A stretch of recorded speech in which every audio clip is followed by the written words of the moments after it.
নমস্কার বন্ধুরা, তাপসের পরিবার ইউটিউব চ্যানেল থেকে বলছি। অগ্রিম হোলির অভিনন্দন ও শুভেচ্ছা রইল। হোলি উৎসবটা অ্যাকচুয়ালি রাধাকৃষ্ণের মিলনের প্রেমের প্রতীক এই হোলি উৎসবটা। আর আরেকটা কারণে এই হোলি উৎসব পালিত হয়, সেটা হচ্ছে কোনো যুদ্ধে বিজয়ের পর এই হোলি উৎসব পালন করা হয়। এটা বিজয়ের একটা প্রতীক, খুবই আনন্দের বিষয়। এবার হচ্ছে যে আমরা বহু জায়গায় দেখি, বিশেষ করে কলেজের ছোট ছোট ভাই বোনেরা হোলির আগের দিন থেকে এই হোলি খেলতে শুরু করে। যদি এটা ভালোবাসা প্রেমের প্রতীক হয়ে থাকে, তাহলে বলবো যে প্রেম দীর্ঘজীবী হোক। আর যদি মনে হয় যে কবে হোলি আসবে তার অপেক্ষায় থাকতে পারছি না, তার আগের দিন থেকে খেলা শুরু করে দিই, এটা হচ্ছে অস্থিরতার থেকে অবসান।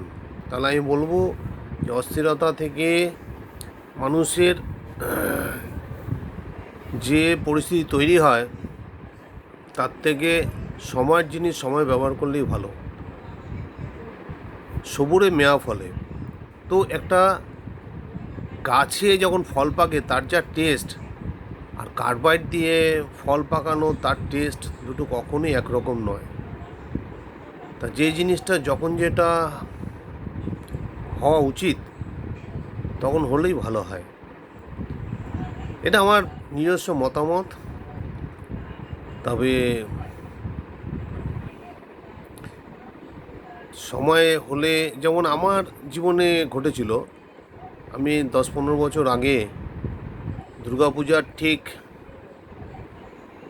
আগের দিন, ষষ্ঠীর আগের দিন, পঞ্চমীর দিন গাড়ি ভাড়া করে কলকাতার যত বড় বড় ঠাকুরগুলো আছে দেখতাম। দেখে ফিরে এসে ষষ্ঠীর দিন পুরো রেস্ট, সপ্তমী থেকে দশমী পর্যন্ত বাড়ির পাশে মণ্ডপের মধ্যে সময় কাটতাম। সে পূজার আনন্দটা অতটা লাগতো না। ছোটোবেলায় যখন পূজার সময় ঠাকুর দেখতে যেতাম, তখন আগে থেকে একটা পরিকল্পনা থাকতো।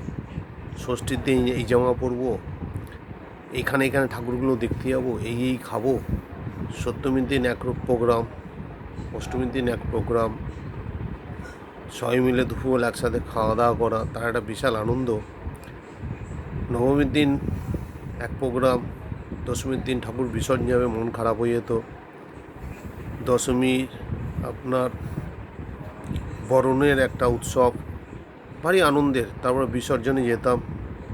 সেই সময় যে আনন্দটা, সে আনন্দটা কিন্তু যখন আমরা পরে গাড়ি করে পঞ্চমীর দিন ঠাকুর দেখতে গেলাম, সে আনন্দের সাথে কোনো দিনই মেলেনি।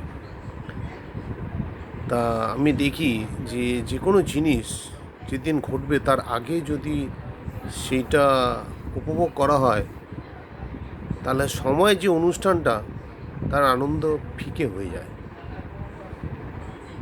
যাই হোক, এখানেই ভিডিওটা শেষ করলাম। নমস্কার।